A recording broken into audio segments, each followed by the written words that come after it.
നമ്മളെല്ലാവരും നമ്മുടെ ചർമ്മത്തിനെ കുറിച്ച് കൂടുതൽ കോൺഷ്യസ് ആണ്.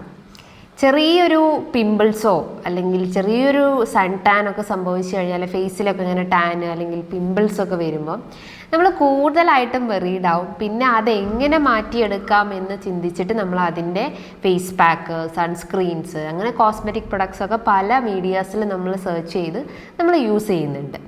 അതേപോലെ തന്നെയാണ് ഒട്ടുമിക്ക ആളുകളും, ഈവൻ കുഞ്ഞു കുട്ടികൾ മുതൽ അതേപോലെ തന്നെ മുതിർന്ന ആളുകളിൽ വരെ ഈ പ്രശ്നങ്ങളുണ്ട്. അതായത് ഡ്രൈ സ്കിന്നിൻ്റെ പ്രശ്നങ്ങൾ.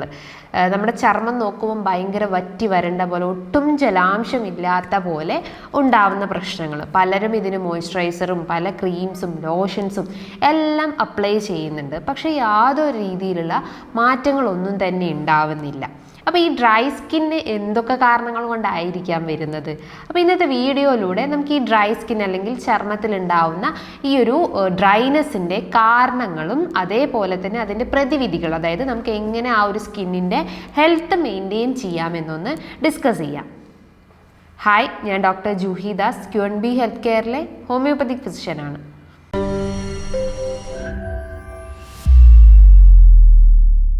നമ്മുടെ ചർമ്മം അല്ലെങ്കിൽ സ്കിൻ എന്ന് പറയുമ്പം ഒരുപാട് ലെയേഴ്സ് ഉണ്ട്. എപ്പിഡെർമിസ്, ഡെർമിസ്, സൂപ്പർഫിഷ്യൽ, അതേപോലെ തന്നെ ഡീപ്പ്, അങ്ങനെ ഒരുപാട് ലെയേഴ്സ് ചേർന്നിട്ടുള്ളതാണ് സ്കിൻ എന്ന് പറയുന്നത്. അപ്പോൾ സ്കിന്നിൻ്റെ അകത്ത് കാണപ്പെടുന്ന അല്ലെങ്കിൽ സ്കിന്നിൻ്റെ ഉള്ളിൽ കാണപ്പെടുന്ന ഒരു കെരാറ്റിൻ എന്ന് പറഞ്ഞിട്ടുള്ളൊരു ലെയർ, കെരാറ്റിനൈസ്ഡ് ലെയേഴ്സ് പ്രസൻ്റ് ആയിട്ടുണ്ട്. അപ്പോൾ ഈ സെൽസ് അല്ലെങ്കിൽ ഈ ഒരു ലെയറിൽ നിന്നാണ് ഈ ഓയിലി സെബേഷ്യസ് ഗ്ലാൻഡിൽ നിന്നും ഓയിലൊക്കെ സെക്രീറ്റ് ചെയ്യുന്നത്. അല്ലെങ്കിൽ ഒരു ഓയിലി അല്ലെങ്കിൽ മോയ്സ്ചറൈസർ സ്കിന്നിൽ മെയിൻറ്റെയിൻ ചെയ്യുന്നത് സ്കിന്നിൻ്റെ അകത്ത് കാണപ്പെടുന്ന ഈ കെരാറ്റിൻ സെൽസിൽ നിന്നും ഈ ഒരു ഓയിലി സെക്രീഷൻസ് കൊണ്ടാണ് നമുക്കൊരു മോയ്സ്ചറൈസർ എഫക്റ്റ് നമ്മുടെ സ്കിന്നിൽ ഉണ്ടാവുന്നത്. അപ്പോൾ പല കാരണങ്ങൾ കൊണ്ടും ഈ ഒരു ഓയിലി സെക്രീഷൻസ് സ്ലോ ആവുന്നു അല്ലെങ്കിൽ ഓയിലി സെക്രീഷൻസ് കുറഞ്ഞു പോകുമ്പം ആ ഒരു സ്കിന്ന് ഭയങ്കര ഡ്രൈ ആവുന്നു. അല്ലെങ്കിൽ കെരാറ്റിനൈസ്ഡ് സെൽസിൽ നിന്നും ഈ ഒരു ഓയിലി സെക്രീഷൻസ് കുറഞ്ഞു പോകുമ്പോൾ നമ്മുടെ സ്കിന്നിൽ ഡ്രൈനെസ്സും അതേപോലെ തന്നെ വറ്റി വരണ്ട പോലത്തെ പ്രശ്നങ്ങൾ ഉണ്ടാകുന്നുണ്ട്. ഇതാണ് ഈ ഒരു ഡ്രൈ സ്കിന്നിൽ നമ്മുടെ ആ ഒരു ശരീരത്തിൽ സംഭവിക്കുന്ന ഒരു പ്രക്രിയ എന്ന് പറയുന്നത്. ഇനി എന്തൊക്കെ കാരണങ്ങൾ കൊണ്ടായിരിക്കാം ഈ ഒരു ചർമ്മങ്ങൾക്ക് ഈ ഒരു ഡ്രൈനെസ് അല്ലെങ്കിൽ വരണ്ട് പോകുന്നത്? എന്തൊക്കെ കാരണം കൊണ്ടായിരിക്കാം? ഒന്നാമതായിട്ട് ഫാമിലി ഹിസ്റ്ററി. നിങ്ങളെ ഗ്രാൻഡ് പാരൻസിനോ അച്ഛനോ അമ്മയ്ക്കോ ഇങ്ങനെ ഒരു പാരമ്പര്യമായിട്ട് നിങ്ങൾക്ക് ഈ ഒരു ഡ്രൈനെസ്സിൻ്റെ പ്രശ്നങ്ങളുണ്ടെങ്കിൽ അത് നിങ്ങൾക്കും വരാനുള്ള ചാൻസസ് ഉണ്ട്. ഏകദേശം ഒരു 80% ചാൻസസ് അതിൽ കൂടുതലാണ്. രണ്ടാമത്തേത്, നിങ്ങൾക്ക് എന്തെങ്കിലും ഡിസോർഡേഴ്സ് ലൈക്ക് എന്തെങ്കിലും തൈറോയിഡ് ഇഷ്യൂസോ ലൈക്ക് ഹൈപ്പോ തൈറോയിഡിസം ഇഷ്യൂസ് ഉണ്ടാവുക, അല്ലെങ്കിൽ ഹൈപ്പർ തൈറോയിഡിസം കണ്ടീഷൻസ് ഉണ്ടാവുക, തൈറോയിഡ് റിലേറ്റഡ് ചെയ്തിട്ടുള്ള എന്തെങ്കിലും ഓട്ടോ ഇമ്മ്യൂൺ ഡിസോർഡേഴ്സോ അല്ലെങ്കിൽ ഡയബറ്റിസ് പോലത്തെ കണ്ടീഷൻസ് ഉള്ള ആളുകൾക്കായാലും ഈ ഡ്രൈനെസ്സിൻ്റെ പ്രശ്നങ്ങൾ ഉണ്ടാവുന്നതാണ്. ഈ ഡയബറ്റിസ് രോഗികളൊക്കെ പറയാറുണ്ട് രാത്രി കാലങ്ങളിൽ സ്കിന്ന് ഭയങ്കര ചൊറിച്ചിലാണ്, എസ്പെഷ്യലി കാലിൻ്റെ ഭാഗത്തൊക്കെ ആയിട്ട് ഭയങ്കര ചൊറിച്ചിലാണ്, ശരീരം മൊത്തം ഒരു കാരണവുമില്ലാതെ എന്തെങ്കിലും കടിച്ചതാണോ എന്ന് ചോദിച്ചാൽ എനിക്ക് പറയാൻ പറ്റുന്നില്ല, അങ്ങനെ ഒരു റീസൺസ് ഇല്ലാതെ നമുക്ക് ഇങ്ങനെ ചൊറിച്ചിൽ അനുഭവപ്പെടുന്നു. ഇങ്ങനെ നമ്മൾ സ്ക്രാച്ച് ചെയ്ത് കഴിഞ്ഞാൽ വൈറ്റ് പൊടി പോലെ തന്നെ സ്കിന്നിൽ ഇങ്ങനെ സർഫസിലൊക്കെ നമുക്ക് കാണാവുന്നതാണ്. അപ്പോൾ ഡയബറ്റിസ് റിലേറ്റ് ചെയ്തിട്ട് ഡയബറ്റിക് ഡെർമോപ്പതി പോലത്തെ കണ്ടീഷൻ അസോസിയേറ്റ് ചെയ്തിട്ടും നമുക്ക് ഈ ഡ്രൈനെസ്സിൻ്റെ പ്രശ്നങ്ങൾ ഉണ്ടാവുന്നതാണ്. അതേപോലെ തന്നെ ഞാൻ പറഞ്ഞു ഹൈപ്പോ തൈറോയിഡിസം കണ്ടീഷൻസ് ഉള്ള ആളുകൾക്കും ഈ പറഞ്ഞിട്ടുള്ള ഡ്രൈനെസ്സിൻ്റെ ഇഷ്യൂസ് ഉണ്ടാവാൻ ചാൻസസ് ഉണ്ട്. മൂന്നാമത്തെ ഒരു റീസൺസ് എന്ന് പറയുന്നത് അറ്റോപിക് ഡെർമറ്റൈറ്റിസ്. ഡെർമറ്റൈറ്റിസ് എന്ന് പറയുമ്പം എക്സിമ, അതായത് കുട്ടികൾക്കൊക്കെ കാണപ്പെടുന്ന സ്കിന്നിലൊക്കെ ഇങ്ങനെ ചെണർത്ത് വീർത്ത് കുരുക്കൾ പോലെയൊക്കെ കാണപ്പെടുന്നുണ്ട്. അപ്പോൾ അതിനോട് അസോസിയേറ്റ് ചെയ്തിട്ടോ അല്ലെങ്കിൽ അതിൻ്റെ ഭാഗമായിട്ടും നമുക്ക് ഈ ഡ്രൈനെസ്സിൻ്റെ പ്രശ്നങ്ങൾ ഉണ്ടാവാൻ ചാൻസസ് ഉണ്ട്. അല്ലെങ്കിൽ കോണ്ടാക്ട് ഡെർമറ്റൈറ്റിസ്, നമ്മളിപ്പോൾ എന്തെങ്കിലും കോസ്മെറ്റിക് പ്രൊഡക്ട്സോ അങ്ങനെ എന്തെങ്കിലും എക്യുപ്മെൻറ്റ്സ് ഒക്കെ യൂസ് ചെയ്തിട്ട് അതിനോട് ബോഡി കൂടുതലായിട്ടും കോണ്ടാക്റ്റ് വരുമ്പം നമുക്ക് ഈ പറഞ്ഞിട്ടുള്ള ഡ്രൈനെസ് ഉണ്ടാവാൻ ചാൻസസ് ഉണ്ട്. അതേപോലെ ചില മെഡിസിൻസ് കാലങ്ങളായിട്ട് യൂസ് ചെയ്യുന്ന മെഡിസിൻസിൻ്റെ ഒരു സൈഡ് എഫക്റ്റ് അല്ലെങ്കിൽ ഈ അലർജിക്കൊക്കെ കാലങ്ങളായിട്ട് നമ്മൾ ആൻറ്റി അലർജിക് മെഡിസിൻസ് ഒക്കെ യൂസ് ചെയ്യുന്നുണ്ടെങ്കിലും അതിൻ്റെ ഒരു ഇമ്പാക്റ്റ് അല്ലെങ്കിൽ അതിൻ്റെ ഒരു ആഫ്റ്റർ എഫക്റ്റ് ആയിട്ട് സൈഡ് എഫക്ട്സ് ആയിട്ടായിട്ടും നമുക്ക് ഈ പറഞ്ഞിട്ടുള്ള പ്രശ്നങ്ങൾ ഉണ്ടാവാൻ ചാൻസസ് ഉണ്ട്. അതേപോലെ ക്ലൈമറ്റിക് വേരിയേഷൻസ് ഇതിൻ്റെ ഒരു റീസൺസ് ആണ്. ക്ലൈമറ്റ് വേരിയേഷൻസ് എന്ന് പറയുമ്പോൾ ചിലർക്ക് നമ്മുടെ ബോഡി ചില ക്ലൈമറ്റിനോട് ഭയങ്കര സെൻസിറ്റീവ് ആയിരിക്കും, ചിലർക്ക് കോൾഡിനോട് ഭയങ്കര സെൻസിറ്റീവ് ആയിരിക്കും. ഈ കോൾഡ് ക്ലൈമറ്റിൽ എത്തിക്കഴിഞ്ഞാൽ നമുക്ക് അലർജിക് ടെൻഡൻസി ഒക്കെ കൂടാനുള്ള ചാൻസസ് ഉണ്ട്. Like allergic rhinitis, breathing difficulties, സ്നീസിങ്ങിൻ്റെ പ്രശ്നങ്ങൾ, റണ്ണിങ് നോസ്, ഇങ്ങനെ ജലദോഷം, ചുമ, തുമ്മൽ, കഫക്കെട്ട് അങ്ങനത്തെ ബുദ്ധിമുട്ടുകളൊക്കെ ഈ കോൾഡ് ക്ലൈമറ്റിൽ കൂടാൻ ചാൻസസ് ഉണ്ട്. അതേപോലെ തന്നെയാണ് നമ്മുടെ സ്കിന്നിനും കൂടുതലായിട്ട് ഒരു സെൻസിറ്റീവ് ക്യാരക്ടർ ഉണ്ടാവും ഇത്തരം എക്സ്ട്രീം ടെമ്പറേച്ചറിനോട്. അതായത് ഒന്നുകിൽ നമ്മൾ കോൾഡിനോട് എക്സ്പോസ്ഡ് ആയിട്ടുണ്ടെങ്കിൽ, അല്ലെങ്കിൽ നമ്മൾ തണുത്ത അന്തരീക്ഷം അല്ലെങ്കിൽ ചൂടുള്ള അന്തരീക്ഷത്തിനോടൊക്കെ കൂടുതലായിട്ടും എക്സ്പോസ്ഡ് ആയിട്ടുണ്ടെങ്കിൽ, നമുക്കറിയാം ഈ ഡിസംബർ അല്ലെങ്കിൽ വിൻ്റർ സീസണൊക്കെ ആയിക്കഴിഞ്ഞ് നമ്മുടെ പാദങ്ങളെല്ലാം വറ്റി വരണ്ട അല്ലെങ്കിൽ ഒരു ഡ്രൈനെസ് പോലെ ക്രാക്ഡ് ഹീൽസ് ഒക്കെ രൂപപ്പെടാവുന്നതാണ്.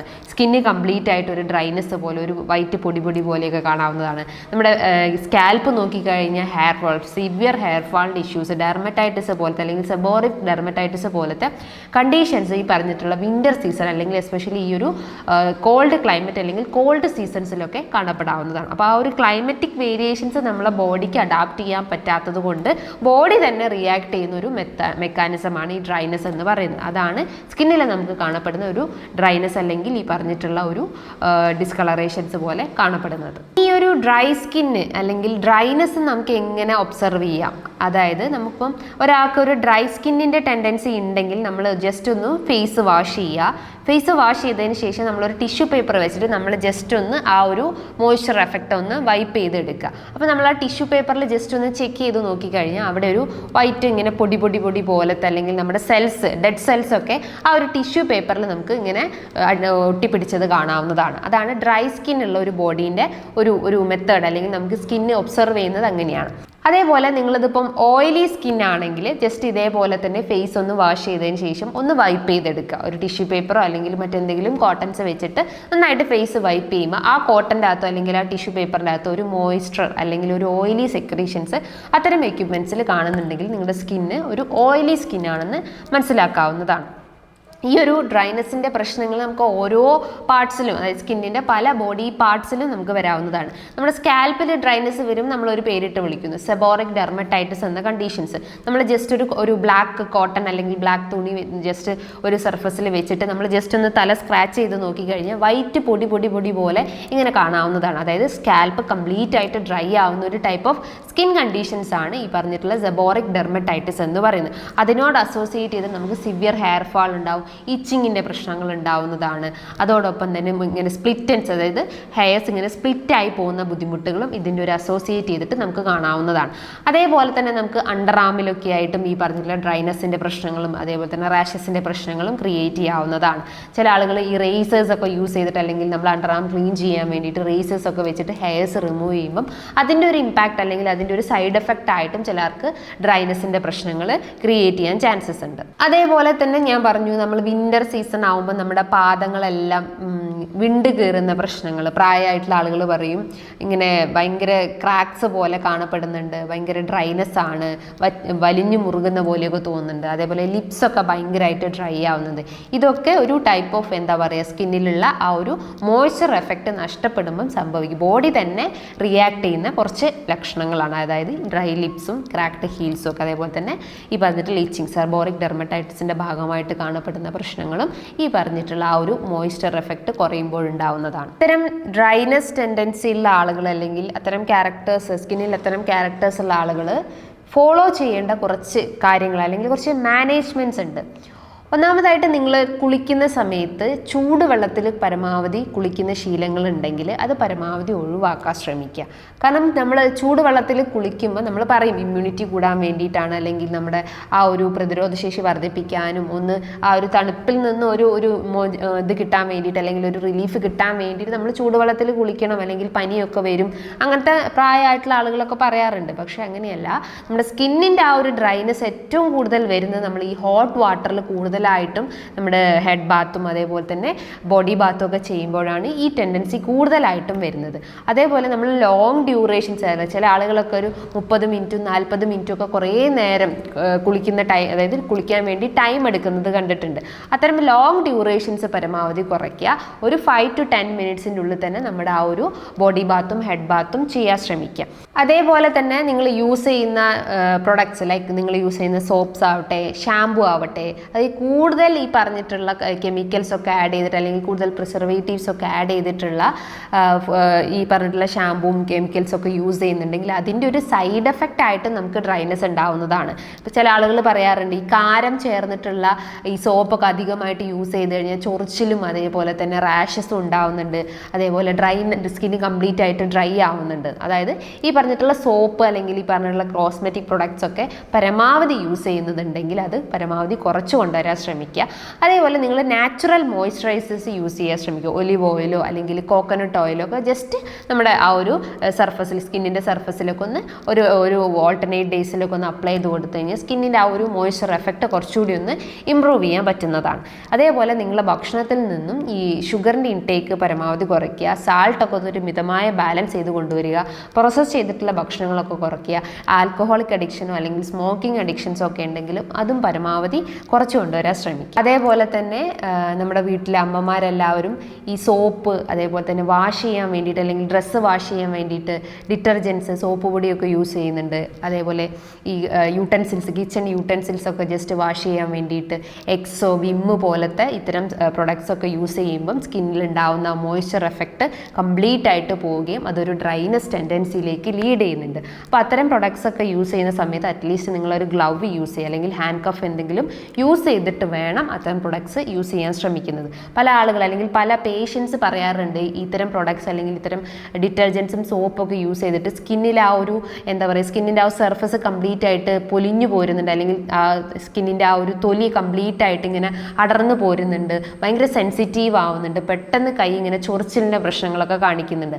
അതൊക്കെ അത്തരം പ്രൊഡക്ട്സ് യൂസ് ചെയ്യുന്നതിൻ്റെ ഒരു സൈഡ് എഫക്ട്സ് ആണ്. അപ്പോൾ അങ്ങനത്തെ പ്രൊഡക്ട്സ് ഒക്കെ യൂസ് ചെയ്യുമ്പോൾ ഞാൻ പറഞ്ഞു ഈ പറഞ്ഞിട്ട് ഗ്ലൗസ് ഒക്കെ യൂസ് ചെയ്യാൻ ശ്രമിക്കുക. അതേപോലെ നിങ്ങൾ AC റൂമിലൊക്കെ കണ്ടിന്യൂസ് ആയിട്ട് ജോലി ചെയ്യുന്ന ആളുകളായിരിക്കും. അപ്പോൾ AC റൂമിൻ്റെ ആ ഒരു കോണ്ടാക്റ്റ് പരമാവധി കുറയ്ക്കുക. നിങ്ങൾ AC റൂമിൽ ഇരിക്കുകയാണെങ്കിൽ അറ്റ്ലീസ്റ്റ് കുറച്ച് ബേസിനിൽ കുറച്ച് വെള്ളം വെച്ചതിന് ശേഷം ഇരിക്കാൻ ശ്രമിക്കുക. കാരണം AC റൂം എന്ന് പറയുമ്പോൾ ആ ഒരു റൂമിലത്തെ കംപ്ലീറ്റ് ആയിട്ടുള്ള മോയ്സ്ചർ എഫക്റ്റിനെ വലിച്ചെടുക്കുന്നതാണ്. അതായത് നമ്മുടെ സ്കിന്നിൽ ഉണ്ടാവുന്ന ആ ഒരു സ്വെറ്റും എല്ലാം വലിച്ചെടുത്ത് നമുക്കൊരു കൂളിംഗ് എഫക്റ്റ് തരുന്നതാണ് AC എന്ന് പറയുന്നത്. അപ്പോൾ നമ്മൾ അങ്ങനത്തെ കണ്ടീഷൻസ് ഒക്കെ പരമാവധി അവോയ്ഡ് ചെയ്യാൻ ശ്രമിക്കുക. ഇനി നിങ്ങൾ ഭക്ഷണ രീതികൾ കുറേ ഫോളോ ചെയ്യേണ്ടതുണ്ട്. ഭക്ഷണ രീതികൾ എന്ന് പറയുമ്പോൾ അത്യാവശ്യം കുട്ടികളാവട്ടെ മുതിർന്ന ആളുകളാവട്ടെ അത്യാവശ്യം ഫ്രൂട്ട്സും വെജിറ്റബിൾസും കഴിക്കുക. ഫൈബേഴ്സ് റിച്ച് ആയിട്ടുള്ള ഫ്രൂട്ട്സും വെജിറ്റബിൾസ്, എസ്പെഷ്യലി വൈറ്റമിൻ സി ഒക്കെ നമ്മുടെ സ്കിന്നിന് കൂടുതലായിട്ടും ആക്ഷൻസ് തരുന്നതാണ്. ഈ പേരക്ക, ഓറഞ്ച്, മൊസമ്പി, നെല്ലിക്കൊക്കെ നമ്മൾ ഡെയിലി ബേസിസിൽ കഴിച്ചു കഴിഞ്ഞാൽ ഹെയർ ഫാളിൻ്റെ പ്രശ്നങ്ങളൊക്കെ ക്ലിയർ ഔട്ട് ചെയ്യാൻ പറ്റുന്നതാണ്. പക്ഷേ ചില എക്സെപ്ഷൻസ് എന്ന് പറയുന്നത് നിങ്ങൾക്ക് വൃക്ക സംബന്ധമായിട്ടുള്ള ബുദ്ധിമുട്ടുകളൊക്കെ ഉണ്ടെങ്കിൽ അവർ ഈ ഒരു ഡെയിലി ഇൻടേക്ക് പരമാവധി കുറയ്ക്കാൻ ശ്രമിക്കുക. നേരെ നിങ്ങൾക്ക് ഷുഗർ അല്ലെങ്കിൽ എന്തെങ്കിലും ലൈഫ് സ്റ്റൈൽ ഡിസോർഡേഴ്സ് ഒക്കെ ഉണ്ടെങ്കിൽ നിങ്ങൾക്ക് ഡെയിലി ബേസിസിൽ പേരക്ക കഴിക്കാവുന്നതാണ്. തളിരില വെച്ചിട്ട് ജസ്റ്റ് ഒന്ന് വെള്ളം തിളപ്പിച്ച് കുടിക്കുകയാണെങ്കിൽ ഷുഗർ ലെവലൊക്കെ നമുക്ക് കൺട്രോൾ ചെയ്ത് കൊണ്ടുവരാവുന്നതാണ്. ഭക്ഷണത്തിൽ അത്യാവശ്യം നോൺ വെജ് ഫുഡ് ഐറ്റംസ് ഉൾപ്പെടുത്താൻ ശ്രമിക്കുക. അതായത് ഹെൽത്തി ഫാറ്റ്സും അതേപോലെ തന്നെ പ്രോട്ടീൻസും അയണും ഒക്കെ അടങ്ങിയിട്ടുള്ള ചെറിയ മത്സ്യങ്ങൾ കഴിക്കാൻ ശ്രമിക്കുക. കുട്ടികൾക്കൊക്കെ കുഞ്ഞു തൊട്ടേ ഇത്തരം ചെറിയ മത്സ്യങ്ങളൊക്കെ കൊടുത്ത് ശീലിക്കാൻ ശ്രമിക്കുക. അതേപോലെ നിങ്ങൾക്ക് ഫ്ലാക്സ് സീഡ്സ് ജസ്റ്റ് ഒരു ജെല്ലി ഫോം ആയതുകൊണ്ട് തന്നെ നമ്മളെ ഈ ഡാൻഡ്രഫ് ഒക്കെ കുറയ്ക്കാൻ വളരെ യൂസ്ഫുൾ ആയിട്ടുള്ള ഒന്ന് തന്നെയാണ് ഫ്ലാക്സ് സീഡ്സ്. അത് ജസ്റ്റ് തിളപ്പിച്ചിട്ട് ഒന്ന് വെള്ളത്തിലിട്ട് തിളപ്പിച്ചതിന് ശേഷം നിങ്ങൾക്ക് ആ ഒരു ജെല്ലി ഫോം ജസ്റ്റ് സ്കാൽപ്പിലൊക്കെ ഒന്ന് അപ്ലൈ ചെയ്ത് കൊടുക്കുകയാണെങ്കിൽ ആ ഒരു ഡ്രൈനെസ് അല്ലെങ്കിൽ സ്കാൽപ്പിൻ്റെ ഡ്രൈനെസ് നമുക്ക് കൺട്രോൾ ചെയ്യാൻ പറ്റുന്നതാണ്. അതേപോലെ തന്നെ നമുക്ക് ഇൻറ്റേർണലി ആ സൈഡ്സ് കഴിക്കാവുന്നതാണ്. നിങ്ങൾക്ക് വേണമെങ്കിൽ സാലഡൊക്കെ ഉണ്ടാക്കി കഴിക്കുമ്പോൾ അതിലേക്ക് ഫ്ലാക്സ് സീഡ്സ് ആഡ് ചെയ്ത് കഴിക്കാവുന്നതാണ്. അതേപോലെ വെയിറ്റ് കുറയ്ക്കാൻ ഏറ്റവും ബെസ്റ്റ് ആയിട്ടുള്ള ഒരു മെയിൻ ഹെൽത്തി ഫാറ്റ്സ് ആണ് ഫ്ലാക്സ് സീഡ്സ് എന്ന് പറയുന്നത്. അതേപോലെ നിങ്ങൾ ഡെയിലി ബേസിസിൽ നട്ട്സ് ഇമ്പ്രൂവ് ചെയ്യാൻ ശ്രമിക്കുക. നട്ട്സ് എന്ന് പറയുമ്പം ഈ കാഷ്യൂ, ബദാം, വാൽനട്ട്സ്, ആൽമണ്ട്, പിസ്ത ഇതൊക്കെ നല്ലപോലെ നിങ്ങളുടെ ഭക്ഷണത്തിൽ ഉൾപ്പെടുത്തി കഴിഞ്ഞാൽ സ്കിന്നിലുണ്ടാവുന്ന ഡ്രൈനെസ്, റാഷസ്, ഇച്ചിങ്, അതായത് അൺനെസസറി ആയിട്ടുള്ള ഇച്ചിങ് കംപ്ലയിൻസ് ഒക്കെ കുറച്ച് കൊണ്ടുവരാവുന്നതാണ്. ആൻറ്റി ഓക്സിഡൻസ് റിച്ച് ആയിട്ടുള്ള ക്യാരറ്റ്, ബീട്രൂട്ട്, ക്യാപ്സിക്കം, ആംല, അതേപോലെ തന്നെ ജിഞ്ചർ ഇതൊക്കെ അത്യാവശ്യം നല്ല രീതിയിൽ ഭക്ഷണത്തിൽ ഉൾപ്പെടുത്തി കഴിഞ്ഞാൽ ഈ പറഞ്ഞിട്ടുള്ള സ്കിന്നിൽ ഉണ്ടാകുന്ന അല്ലെങ്കിൽ നമ്മുടെ ചർമ്മത്തിൽ ഉണ്ടാകുന്ന ബുദ്ധിമുട്ടുകളൊക്കെ കുറച്ചെടുക്കാൻ പറ്റുന്നതാണ്. ഇനി ഇതുമായി ബന്ധപ്പെട്ട് നിങ്ങൾക്ക് എന്തെങ്കിലും ഡൗട്ട്സ് ഒക്കെ ഉണ്ടെങ്കിൽ താഴെ കാണുന്ന നമ്പറിൽ കോൺടാക്റ്റ് ചെയ്യാവുന്നതാണ്. നല്ലൊരു ഹെൽത്ത് ടോപ്പിക്കുമായി വീണ്ടും കാണാം. Thank you.